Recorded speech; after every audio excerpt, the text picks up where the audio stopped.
Hello साथियों, आप सभी को मेरा नमस्कार और आप सभी का स्वागत है मेरे यूट्यूब चैनल सालूबाई आर्ट स्टडी। तो साथियों, आज की जो वीडियो है, आज की जो क्लास होने वाली है वो इसमें मैंने टॉप 25 क्वेश्चन डाले हुए हैं जो कि बंगाल शैली से संबंधित हैं। देखते हैं हम अब इन क्वेश्चनों को जो मैंने इसमें क्वेश्चन डाले हुए हैं। क्वेश्चन नंबर 1 जो हो जाएगा, हवलदार की मधुरता का महान स्मारक कौन सा चित्र है? हवलदार की जो हवलदार कौन है? असित कुमार हवलदार। असित कुमार हवलदार की मधुरता का महान स्मारक कौन सा चित्र है? ए ऑप्शन हो जाएगा किशन राज नृत्य है, बी ऑप्शन हो जाएगा महाकाली या सरस्वती, या D option the flame of music. तो साथियों, मैं आपको बता देती हूँ, जो हवलदार थे असित कुमार हवलदार, इनका जो जन्म हुआ था, जन्म 1890, कब हुआ था? 1890 को हुआ था। और कहाँ पर हुआ था? कोलकाता में हुआ था। कहाँ? कोलकाता। कोलकाता में कहाँ पर? जोरासांको में। जोरासांको, कोलकाता में जोरासांको में इनका जन्म हुआ था।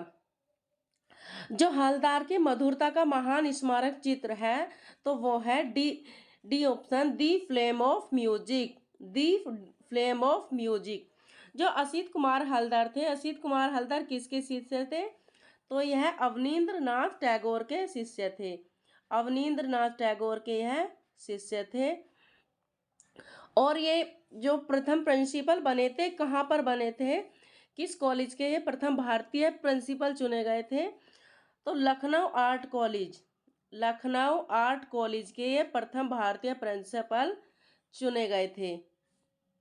अब आगे देख लेते हैं, जो असित कुमार हवलदार थे, असित कुमार हवलदार ने अजंता गुफाओं की प्रतिलिपियां भी तैयार की थी और जोगीमारा गुफाओं की भी प्रतिलिपियां तैयार की थी और बाघ गुफाओं की भी प्रतिलिपियां तैयार की थी। तो अजंता गुफाओं की कब की थी? तो 1910 में अजंता गुफाओं की प्रतिलिपियां तैयार की थी और 1914 में जोगीमारा गुफाओं की प्रतिलिपियां इन्होंने तैयार की थी। अब बाघ गुफाओं की कब की थी? बाघ गुफाओं की जो प्रतिलिपियां तैयार की थी वो 1921 ईस्वी में। 1921 ईस्वी में इन्होंने बाघ गुफाओं की प्रतिलिपियां तैयार की थी। ये इतना जो साथियों, ये इस हवलदार से संबंधित जो चीजें हैं मैंने इसमें बताई हैं। अब आगे हम क्वेश्चन देख लेते हैं। अवनींद्र नाथ ठाकुर का पूर्णतः भारतीय शैली में बना चित्र कौन सा है? बना प्रथम चित्र है, कौन सा चित्र है? भारत माता, शाहजहां की मृत्यु, सांध्यदीप, शुक्ला भिसारे। तो अवनींद्र नाथ ठाकुर का जो पूर्णतः भारतीय शैली में बना प्रथम चित्र है वह है शुक्ला भिसारे। कौन सा है? शुक्ला भिसारे। अब जो भारत माता पेंटिंग है, ये इन्होंने किस पद्धति में बनाई थी? तो ये वॉश पेंटिंग में बनाई थी। किस पद्धति में बनाई थी? वॉश पेंटिंग में। और जो सांध्य दीप है ये भी वॉश पेंटिंग में बनाई थी। अब जो भारत माता है ये कब बनाई थी? तो इन्होंने 1905 ईस्वी में बनाई थी, जो कि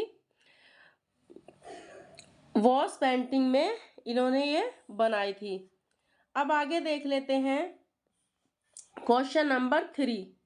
क्वेश्चन नंबर 3, अवनींद्र नाथ टैगोर ने कुल कितने चित्र बनाए? अवनींद्र नाथ टैगोर ने कुल कितने चित्र बनाए? 100 बनाए या 400 बनाए या 200 बनाए या 1000 बनाए? तो जो अवनींद्र नाथ ठाकुर थे ये बंगाल शैली के जनक कहे जाते हैं।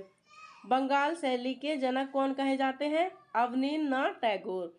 इन्होंने जो चित्र बनाए थे कुल 400 चित्र इन्होंने बनाए थे। कितने चित्र बनाए थे? 400 चित्र इन्होंने बनाए थे। अब क्वेश्चन नंबर 4 देख लेते हैं। क्वेश्चन नंबर 4, ये टाइपिंग में क्या हो गया? क्वेश्चन नंबर 4, संथाल स्त्रियों को प्रमुख रूप से, संथाल स्त्रियों को किस कलाकार ने प्रमुख रूप से चित्रित किया? प्रमुख रूप से चित्रित किया। नंदलाल बोस, या अमृता शेरगिल, यामिनी राय या असित कुमार हलदर।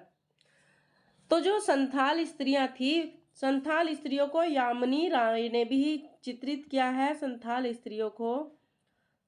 स्त्रियों को यामिनी राय ने भी बनाया है, यामिनी राय ने भी चित्रित किया है।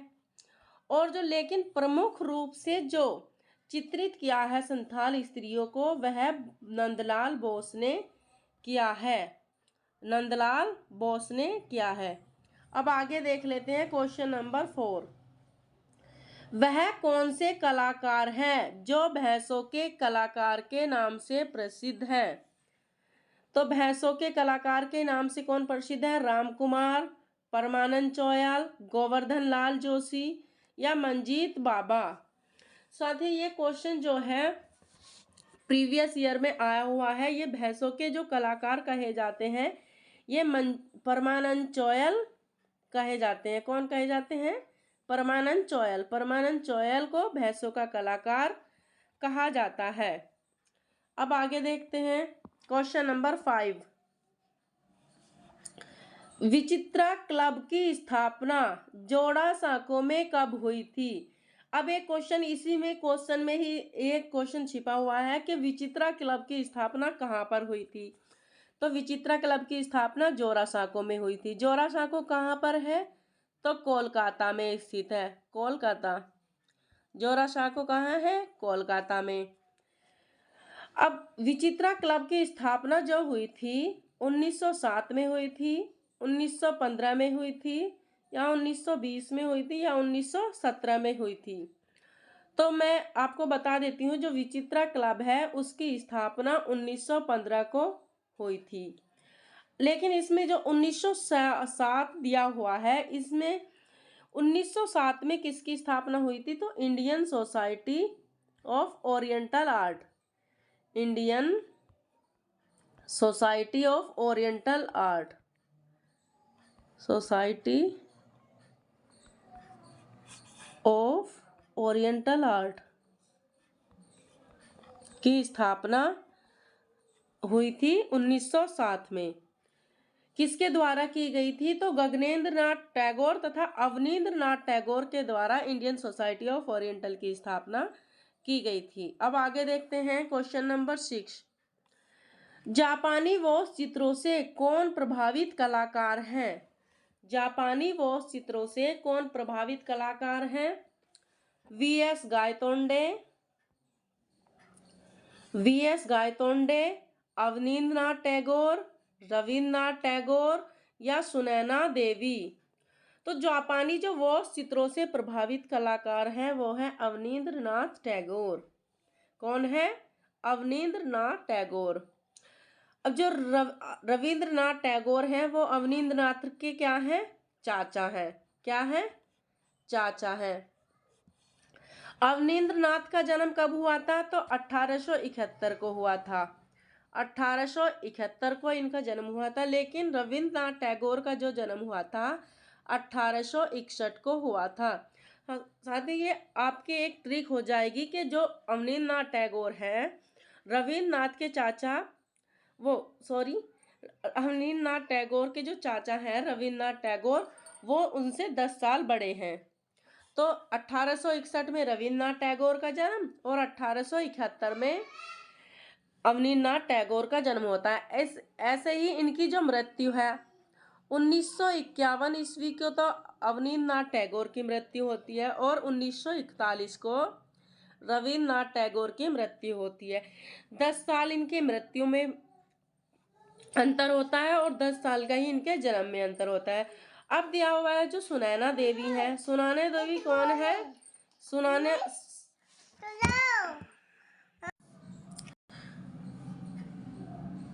जो सुनैना देवी है ये क्या है? ये अवनींद्रनाथ टैगोर की बहन है। अवनींद्रनाथ टैगोर की क्या है? ये बहन है।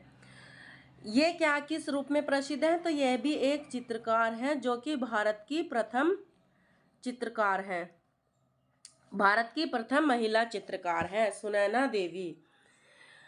अब क्वेश्चन पूछा जाता है कि भारत की प्रथम महिला चित्रकार कौन है? सुनैना देवी किसकी बहन है? अवनींद्रनाथ टैगोर की यह बहन है। अब आगे देखते हैं क्वेश्चन नंबर 7। रामकिंकर बैज का सबसे प्रसिद्ध कार्य कौन सा है? रामकिंकर बैज का सबसे प्रसिद्ध कार्य राजस्थानी परिवार है, संथाल परिवार है, न्यूड है या पहाड़ी परिवार है।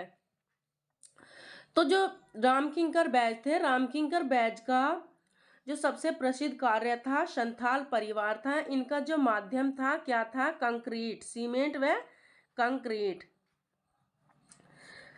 सीमेंट व कंक्रीट इनका जो माध्यम था ये इसमें इन्होंने बनाया हुआ था। अब आगे देखते हैं क्वेश्चन नंबर 8। क्षितेंद्र नाथ मजूमदार कौन सी कला विद्या से जुड़े हैं? मूर्ति कला से जुड़े हैं, प्रिंट मेकिंग से जुड़े हैं, वॉश चित्रकला से जुड़े हैं या टेम्परा पद्धति से ये जुड़े हैं। तो मैं आपको बता देती हूँ, जो क्षितेंद्र नाथ मजूमदार हैं अवनींद्रनाथ टैगोर के ये शिष्य हैं और जो ये वॉश चित्रकला से ये इनका संबंध है। अब आगे देखते हैं question number 9। Mayo college of art and craft Lahore के प्रथम प्राचार्य कौन थे? Mayo college of art and craft Lahore के प्रथम प्राचार्य कौन थे? जॉन लॉकवुड किपलिंग, समरेंद्रनाथ गुप्त, डॉक्टर आनंद कुमार स्वामी या अवनींद्रनाथ टैगोर। जो मेयो कॉलेज ऑफ आर्ट है यह लाहौर में स्थित है। जो इसके पहले प्राचार्य बने थे वो थे जॉन लॉकवुड किपलिंग। अगर इसमें यही ये क्वेश्चन बदल दिया जाता कि Mayo college of art and craft Lahore के प्रथम भारतीय प्राचार्य कौन बने? तो भारतीय बने थे समरेंद्रनाथ गुप्त। कौन थे? समरेंद्रनाथ गुप्त। पहले पूछा जाए तो जॉन लॉकवुड किपलिंग और जो भारतीय पूछा जाए तो समरेंद्रनाथ गुप्त। अब आगे देखते हैं, जखम नामक शीर्षक कृति के रचनाकार कौन है? जखम नामक शीर्षक कृति के रचनाकार के.जी. सुब्रमण्यम, जैनुअल आबेदीन, सोमनाथ और या चित्त प्रसाद।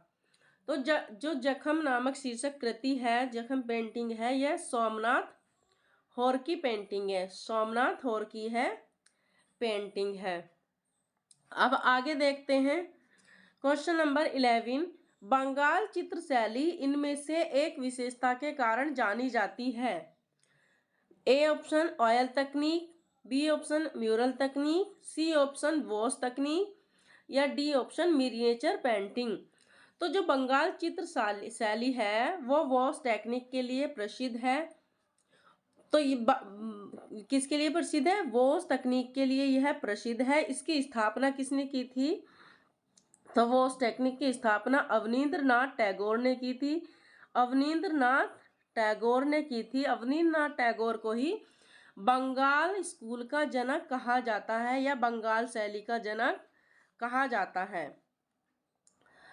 अब क्वेश्चन है, भारतीय कला में पुनरुत्थान किससे आरंभ होता है? भारतीय कला में पुनरुत्थान किससे आरंभ होता है? Bihar school, Kolkata school, Bengal school या पटना स्कूल।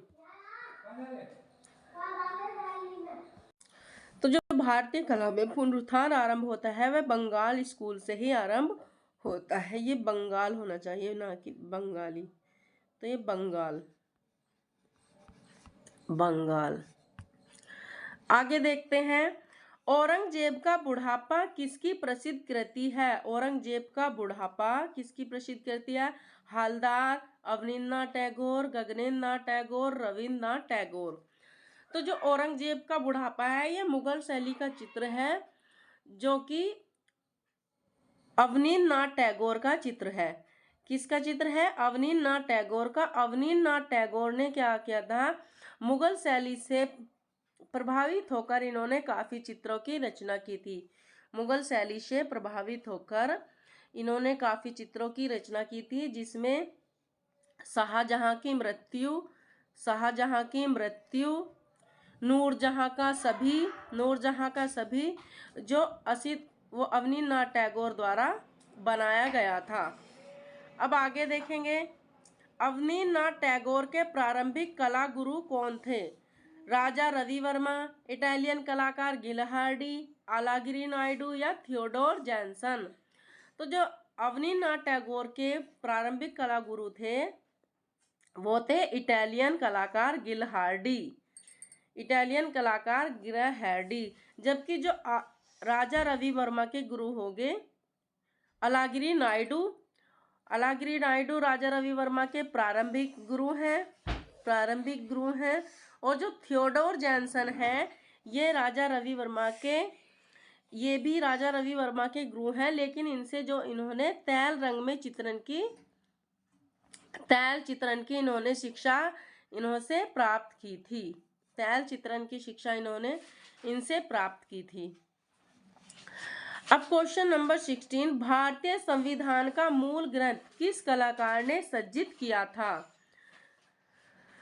डीपी राय चौधरी, रामकिंकर बैज, हालदार या नंदलाल बोस। तो जो भारतीय संविधान का मूल ग्रंथ था वो नंदलाल बोस के द्वारा चित्रित किया गया था। नंदलाल बोस जो थे ये नव बंगाल शैली के जनक कहे जाते हैं। नव बंगाल शैली के जनक। नव बंगाल शैली में इन्होंने क्या किया था? अपनी जो टेम्परा पद्धति को इन्होंने अपनाया था। किसे अपनाया था? टेम्परा माध्यम में इन्होंने कार्य किया था।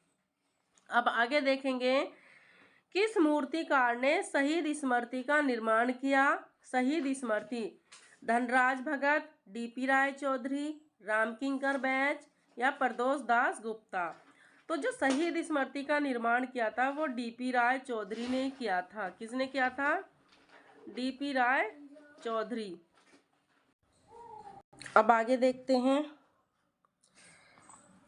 डीपी राय चौधरी कहाँ के प्रिंसिपल थे? डीपी राय चौधरी कहाँ के प्रिंसिपल थे? लखनऊ आर्ट स्कूल के या जयपुर आर्ट स्कूल के या मद्रास आर्ट स्कूल के या कोलकाता आर्ट स्कूल के। तो जो डीपी राय चौधरी थे यह मद्रास आर्ट स्कूल के प्रिंसिपल थे। मद्रास आर्ट स्कूल के प्रिंसिपल थे। मद्रास आर्ट स्कूल की जो स्थापना हुई थी 1850 में हुई थी। कब हुई थी? 1850 में हुई थी। वहीं लखनऊ आर्ट स्कूल के जो प्रथम भारतीय प्रिंसिपल थे तो वो थे असीत कुमार हलदार। असीत कुमार हलदार लखनऊ आर्ट स्कूल के प्रिंसिपल थे। अब आगे देखते हैं हरिपुरा पैनल की विषय वस्तु बताइए। हरिपुरा पैनल की विषय वस्तु क्या थी? भारतीय ग्रामीण जीवन, पौराणिक कथाएं, रामायण या महाभारत। जो हरिपुरा पैनल था वो किसके द्वारा चित्रित किया गया था? तो नंदलाल बोस के द्वारा चित्रित किया गया था। नंदलाल बोस के द्वारा। जो नंदलाल बोस का जो हरिपुरा पैनल की विषय वस्तु थी उन्होंने जो अपनाई थी वो था भारतीय ग्रामीण जीवन। क्या था? भारतीय ग्रामीण जीवन। भारतीय ग्रामीण जीवन में जीवन से संबंधित इन्होंने चित्रण कार्य किया था। अब इस क्लास का जो लास्ट क्वेश्चन है, नंदलाल बोस का नाम किस संस्था से जुड़ा है? सरकारी आर्ट कॉलेज कोलकाता से, शांति निकेतन वीरभूमि से या जे स्कूल ऑफ आर्ट मुंबई से या वनस्थली विद्यापीठ जयपुर से। तो जो नंदलाल बोस थे, नंदलाल बोस का जो संबंध था वो शांति निकेतन वीरभूमि से था। शांति निकेतन की स्थापना कब हुई थी? तो 1901 ईस्वी में शांति निकेतन की स्थापना हुई थी। वहीं अगर ऐसा पूछा जाए कि शांति निकेतन में कला भवन की स्थापना कब की गई थी, तो शांति निकेतन में कला भवन की स्थापना, तो शांति निकेतन में की जो स्थापना हुई थी 1901 में और शांति निकेतन में कला भवन की स्थापना 1919 ईस्वी में की गई थी। अब साथियों यह आज की क्लास के 20 क्वेश्चन थे। अगर आपको ये क्वेश्चन अच्छे लगे हो तो आपके कितने क्वेश्चन सही हुए हों तो आप कमेंट में ज़रूर लिखें और चैनल को सब्सक्राइब कर लें। अगर